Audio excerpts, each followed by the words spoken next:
Hi, welcome to Debt Tale. This is Rebecca Bautista, and we're going to be talking about checking accounts. So let's get started. So, a checking account is a type of bank account where you generally deposit and withdraw money from frequently. These types of accounts generally come with the ability to write checks, therefore, you sometimes get a checkbook or you can order checks, and they also come with a debit card. Don't know the difference between a debit card and a credit card? Check out this video above. In general, these types of accounts are not for saving money because they don't earn a lot of interest. This is more a liquid account, meaning easy access for your money. With some credit unions and some national banks, there is a possibility to slightly bump up the rate that you have on your checking account. Usually it's like enrolling in e-statements and having a certain balance. So always make sure to check the bank that you will be participating with for these type of incentives. So right now you can currently get a checking account from 3 different places. You can get it from a traditional bank, you could get it from an online bank, and third, you can get it from a credit union. Now, you might also have seen on your phones through your apps, such as like Venmo, Albert, there's like these other online cashiers. I think Credit Karma also offers a type of like checking account. These would fall under the category of online banks. So now generally a checking account doesn't have restrictions on how many transactions can go in and out of them. There are often daily limits where when you are withdrawing, you are maxed at a certain amount of money to withdraw in cash. Now, there are ways to get around this by calling your bank and saying it's a one-time, I need a little bit of extra money, sometimes going to an actual bank teller, and for very large sums of money, then you often have to make an appointment so that way you tell them how much and they make sure that they have that amount of money for you in cash. So checking accounts can come in different flavors. You have personal checking, there is business checking, and then there is often like a kids checking or a student checking that would follow for high schoolers and college students. Now, the difference between personal and business is that with business accounts, generally there is extra fees attached to it because you are conducting business.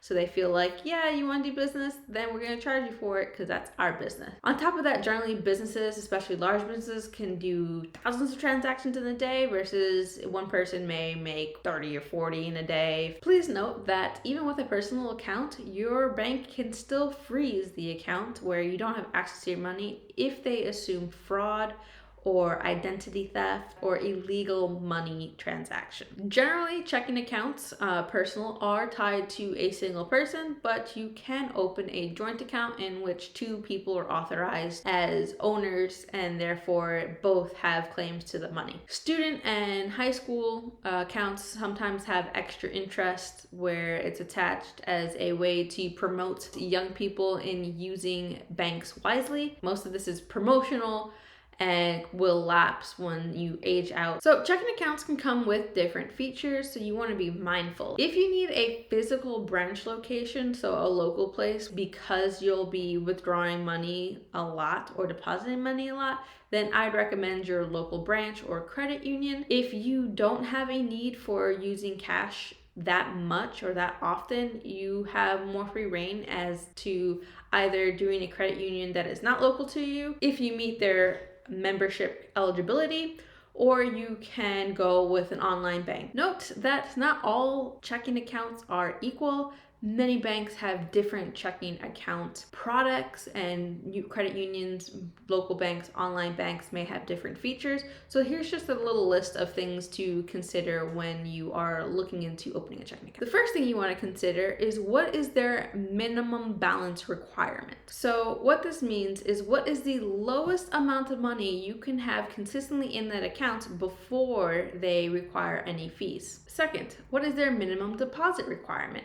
Some checking accounts will have stipulations that you need to deposit a certain amount of money every month in order to have a fee-free experience. Also note that credit unions sometimes will have a membership due, which is an amount of money that they have you deposit to give you your membership. There are sometimes monthly maintenance fees where every month you pay a small amount. This is more frequent for business accounts. However, I have seen some local banks having a amount due when there's not that many transactions. ATM fees. Do they charge you for using ATMs outside of their network? Some banks will actually offer a refund of ATM fees and charges. For every month there might be a credit. Overdraft fees. How much will they charge you for overcharging your account? Meaning, if you happen to only have a balance of $100, but your groceries ended up being $105, the bank at the discretion might approve the $105, but you only had $100.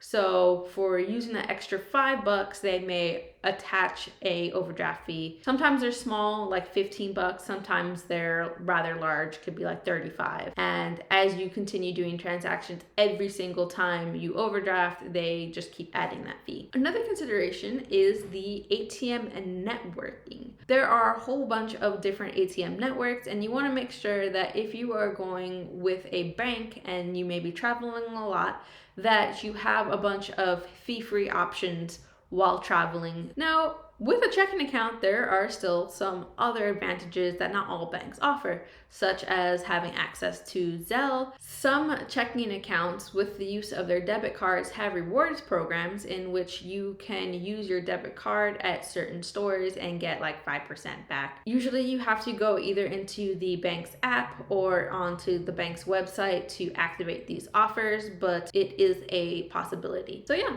that's basically what is a checking account, which is a very liquid account for depositing and withdrawing money. Make sure that if you are going to be opening up a checking account that you look into their fees. Very often you can find very comparable banks or banks that have additional features with less fees attached. There's also online banks that will advertise no fees. For minors, generally you can have an account that's like the kid account where your parent, until you hit the age of majority, will have access to that. Just remember, when you have these type of kid accounts, when they transfer over, you still may want to talk to the bank personnel in order to remove access from your parent. Well, I hope you found that helpful. If you have any questions, please leave a comment below. As always, happy to help. This is the first video of the Banking Basics series. I just wanted to have a series out there for people who don't really know anything about accounts at a bank, the fact that there are multiple options as well as